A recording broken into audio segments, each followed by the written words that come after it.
বাংলাদেশের বর্তমান রাজনৈতিক সংস্কৃতিতে সুস্থ রাজনীতি অসম্ভব। রাজনীতি হয়ে গেছে আয়ের উৎস। বিপ্লবে যার জন্য গুলি খাওয়া লাগে, রাজনীতিতে সেই গুলি করে। সব দলের প্রায় সব নেতাদেরই দৃশ্যমান কোনো আয়ের উৎস না থাকার পরও সবাই অভিজাত জীবনযাপন করে। এটা দেখে এখন ঘরে ঘরে নেতা ও দল তৈরি হচ্ছে। এত মাত্রাতিরিক্ত রাজনীতিকরণ মনে হয় বিশ্বের কোথাও নাই।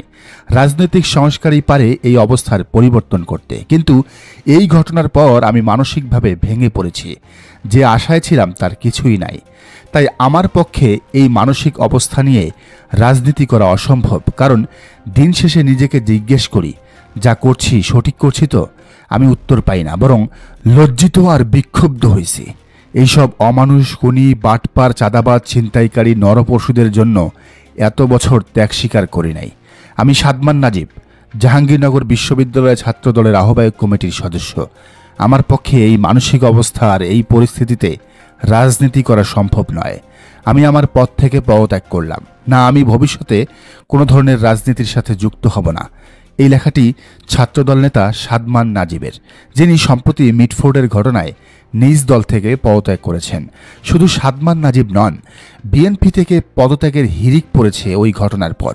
গেল বছরের জুলাই আওয়ামী লীগ, ছাত্রলীগ, যুবলীগ থেকে যেভাবে হাজার হাজার নেতাকর্মী একযোগে পদত্যাগ করেছিলেন, ঠিক একই পরিণতি ভোগ করতে যাচ্ছে বিএনপি মাত্র এক বছরের মাথায়। ঢাকা বিশ্ববিদ্যালয়ের ছাত্রদল নেতা আবু সাঈদ আবার তারেক রহমানকে ট্যাগ দিয়ে ফেসবুকে লিখেছেন এক সাহসী লেখা।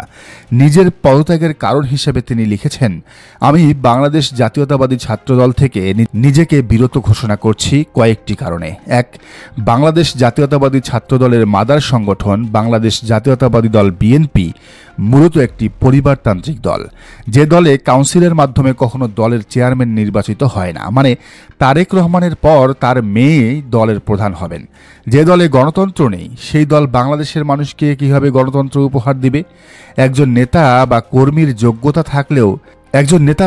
যোগ্যতা থাকলেও কি তিনি দলের প্রধান হতে পারবেন না? ব্রিটেনের সাবেক প্রধানমন্ত্রী ম্যাকডোনাল্ড যদি ক্ষেত মজুর থেকে প্রধানমন্ত্রী হতে পারেন, তাহলে আমাদের দেশে কেন সম্ভব নয়? দুই, সংস্কার কার্যক্রমে বাধা দেওয়া এবং ডাকসু নির্বাচনে বাধা দেওয়া। দুইবারের বেশি প্রধানমন্ত্রী নয়, এই বিষয়টা কোনোভাবেই মানতে চাচ্ছে না বিএনপি। তাদের ভাষ্য, টানা দুইবার কেউ প্রধানমন্ত্রী হয়ে একবার বিরতি দিয়ে আবার প্রধানমন্ত্রী হতে পারবে। তারা শুধু মুখেই বিশ্বাস করে, অন্তর নেয় ক্ষমতায় গেলে সব নিয়ম বন্ধ হবে। আচ্ছা, একজন ব্যক্তি যদি একাধিকবার প্রধানমন্ত্রী থাকেন, তাহলে কি তিনি দুর্নীতি করবেন না? এমন আরও অনেক কারণ লিখেছেন সাঈদ, যা এখন নেট দুনিয়ায় ভাইরাল। তবে শুধু যে নেতাকর্মীরা দল ছাড়ছেন তা নয়, দল থেকে হাত গুটিয়ে নিচ্ছেন বিএনপিপন্থী বুদ্ধিজীবীরাও। বিএনপির দুঃসময়ের বুদ্ধিজীবী খ্যাত সাদিক মাহমুদ লিখেছেন, একজন বিএনপি সমর্থক হিসেবে আজকের মতো লজ্জা আগে কখনো পাইনি। এই ঘটনার পর আসলে বলার মতো ভাষা খুঁজে পাওয়া যায় না। আপনারা তো গালাগাল করেন, কিন্তু আমার মনের ভেতর যে ঝড়, সেটা দেখানো আসলে সম্ভব নয়। দুপুরে ভাত মুখে দেওয়ার আগে ভিডিওটা দেখেছি, এরপর খাওয়া বন্ধ হয়ে গেছে। আমরা যারা নিঃস্বার্থভাবে বিএনপির পক্ষে কথা বলি, তাদের হয়েছে দায়। গত 11 মাসে অনেকবারই ভীষণ কষ্ট লেগেছে, কিন্তু আজকের মতো আসলে চুপ মেরে গেছি। কারে কি বলবো, সব শালা নাকি এখন বিএনপি। মাছ দিয়ে আমার মুখ দেখানো বন্ধ। কিছু কিছু ঘটনা আসলে নিজেকে আয়নার সামনে দাঁড় করায়। তখন নিজেকে প্রশ্ন করতে হয়, should I continue this way? মানে আমার কি এই পথে আরও চলা উচিত? আজকেও এমন একটা দিন। আজকে যা দেখলাম, এটার সাথে আমি আসলে বিশ্বজিৎ হত্যাকাণ্ডের তুলনা দেওয়া ছাড়া আর কিছুই পাচ্ছি না। লীগ তো তাও পাওয়ারে ছিল, বিএনপি পাওয়ারেও নাই, তাতেই এত সব কাজ করতেছে। এই একপাল নরঘাতক উম্মাদ আর আমি একই দল সমর্থন করি, মানে বিএনপি করি, এটা হইতেই পারে না। আজকের ঘটনায় সালাউদ্দিন সাহেব যুবদল, স্বেচ্ছাসেবক দল, ছাত্রদলের অভিযুক্তদের আজীবন বহিষ্কার করে তাদের বিরুদ্ধে আইনি পদক্ষেপ নেওয়ার আবেদন জানিয়েছেন। আরও কড়া পদক্ষেপ নেওয়া জরুরি, কারণ এতে আসলে কাজ হচ্ছে না। এইসব খুনি, চাঁদাবাজ, সন্ত্রাসীদের পাশে রেখে যদি বিএনপি আগাইতে চায়, তাইলে আমি এই দলের পক্ষে একটা শব্দও ব্যয় করতে রাজি না। যদিও শাহেদ আলমদের মতো বুদ্ধিজীবীরা এখনও বিএনপির পক্ষে সাফাই গাছেন। তাদের আশা, বিশ্বাস বিএনপি একদিন ভালো হয়ে যাবে, তাদেরকে ভালো করা হবে। কিন্তু আদৌ কি তা সম্ভব?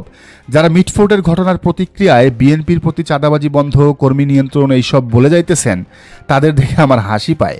বিএনপির 7 পুরুষের সাধ্য নাই তার কর্মীর নিয়ন্ত্রণ করার। তারেক রহমান কেন? তারেক রহমানের বাপ আসলেও এগুলো বন্ধ হবে না। কেন হবে না জানেন? বিএনপির ইনকামের মূল পথ দুইটা। এক হচ্ছে বড়লোক ব্যবসায়ীদের কাছ থেকে চাঁদা নেওয়া, যদিও এইটা করতে ঝুঁকি বেশি, কারণ ঘটনা ফাঁস হয়ে গেলে বিচ্ছিরি স্ক্যান্ডাল হয়ে যায়। অন্যদিকে ব্যবসায়ীরা আবার নিজেদের ইচ্ছায় যদি টাকা দেয় তাহলে বিএনপিকে তাদের কথা মতো চলতে হয়।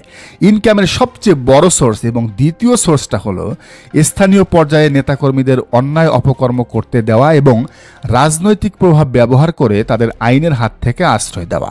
যা যা আছে, চাঁদাবাজি, মাদক ব্যবসা, ভূমি দখল, ব্যবসা দখল, বালু বা পাথর উত্তোলন, নেট ব্যবসা, ঝুট ব্যবসা, ডিশ ব্যবসা, পতিতাবৃত্তি, সব করে তৃণমূল। ভাগ পায় একদম টপ লেভেলের নেতারা। এজন্য এবার স্লোগান উঠছে, চাঁদা তোলে পল্টনে, ভাগ যায় লন্ডনে। তো এই সিস্টেমে লাভটা দুই ধরনের। প্রথমত, নেতাকর্মীদের আয় উপার্জন যেহেতু দলীয় ছত্রছায়ায় থাকার উপর নির্ভরশীল, সেহেতু তারা সহজে এক দল ছেড়ে আরেক দলে যাবে না। দ্বিতীয় লাভটা হচ্ছে, এই কর্মীরা নিজেরাই নিজেদের মধ্যে প্রতিযোগিতা করবে কে পার্টি ফান্ডে, কে নেতাদের বেশি বেশি টাকা দিতে পারে। বিএনপি নেতাদের চাইতেও হয় না, মুখ দিয়া করলেই কোটি কোটি টাকা তাদের পায়ের কাছে পড়ে থাকবে। কারণ যত বেশি টাকা তত ভালো পোস্ট, সামনে আকাম করে ইনকাম বাড়ানোর সম্ভাবনাও তত বেশি। এইটা শুধু বিএনপি না, আওয়ামী লীগের একই মডেল ছিল। বিএনপির এই অভ্যন্তরীণ কোন্দল নির্বাচন ঘনিয়ে আসার সাথে সাথে আরও বাড়বে। এখন হয়তো কয়েকটা ওয়ার্ডের দখল নিয়ে মারামারি হচ্ছে, তখন পুরো নির্বাচনী আসন নিয়ে মারামারি হবে। বিএনপি লোক দেখাতে কয়েকজনকে বহিষ্কার করবে, কিন্তু এরা তবুও রাজনৈতিক কার্যক্রমে যুক্ত থাকবে। বিএনপিও কয়েকদিন পর পর সব অভিযোগ ভুলে তাদের বরণ করে নেবে। এটাই বিএনপির ঐতিহ্য। জিয়াউর রহমান ব্যক্তিগত জীবনে সৎ থাকলেও তিনি একই পথে হেঁটেছেন। চাঁদাবাজির মাধ্যমে পার্টি ফান্ডে টাকা দিতে বাধ্য করেছেন। বিএনপি সেই ঐতিহ্য ধারণ করতে চায়, তাই এই ধরনের সম্পর্ক ধ্বংস করতে পারে সেই সংস্কারগুলো বিএনপি রিজেক্ট করেছে। পিআর, সংসদ সদস্যদের স্থানীয় সরকারের দায়িত্ব না দেওয়া এর উদাহরণ। বিএনপির কাছে আপনি আহ্বান জানাইতেই পারেন, বিএনপি সেগুলো শুনবে না। তাদের কোনো ইনসেন্টিভ নাই। তারা জানে যাই করুক না কেন তারা ক্ষমতায় আসবেই। তাতে বাংলাদেশের মানুষের কপালে কতটা শনি আছে সেই ট্রেলার তো আজকে দেখলেনই, সামনে মুভিও দেখবেন। এই ঘটনায় ইতিমধ্যে বিএনপির বিরুদ্ধে ক্ষোভ প্রকাশ করেছেন মাওলানা মিজানুর রহমান আজহারি এবং শায়েক আহমদুল্লাহ।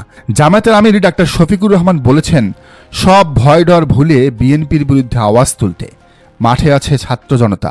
ঢাকা শহর উত্তাল, আওয়াজ একটাই, হাসিনা গেছে যেই পথে, বিএনপি যাবে সেই পথে। দর্শক, আপনার কি মনে হয়, বিএনপি কি ভুল রাজনীতি করছে? তারা কি ভুল পথে আছে নাকি সঠিক পথে আছে? জানান মন্তব্যের ঘরে। আর এই চ্যানেলে নতুন হলে রাজনীতির নিত্য নতুন তথ্য বিশ্লেষণ পেতে অবশ্যই চ্যানেলটি সাবস্ক্রাইব করে বেল আইকনটি বাজিয়ে রাখুন।